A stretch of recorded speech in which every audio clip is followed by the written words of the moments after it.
Vanilla bean. What can I say about this? Vanilla is actually the pod of an orchid, and its flavor is as complex and as subtle as the flower itself. Its flavor is so strong when used off the bean that one is more than enough. I'm making Dulce de Leche ice cream, or helado de dulce de leche.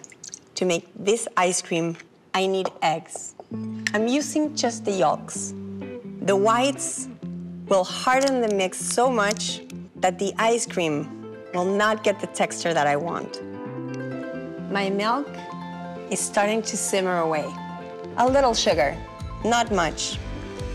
As the sugar dissolves, I get the eggs. This is a great way to add eggs to a hot liquid without them getting hard very fast. Now, I'm making something called a crème anglaise. That is the perfect start of any frozen treat. And now, it just simmers away as it thickens. To check if it's thick enough, a finger that forms a steady trail on the spoon is the indicator. With the cream nice and warm, I want to add the flavor, the dulce de leche, what is going to make this an Argentinian frozen treat. Store-bought or homemade, it doesn't matter. But I want to make sure I add lots and lots. An amazing treat. Now, to make this ice cream my own, I decided to use a little rum.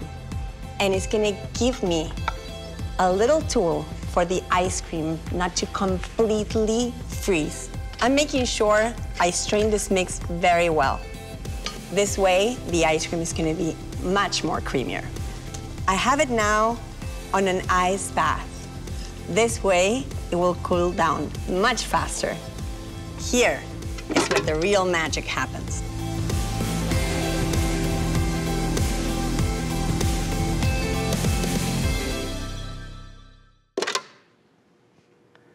Oh my God. Can't wait to taste Dulce de Leche ice cream. I know. Less is more. I don't think that rule applies when I'm talking about Dulce de Leche. More, it's always better. Now, this is the perfect end to a hot summer day or the perfect start to a new tradition.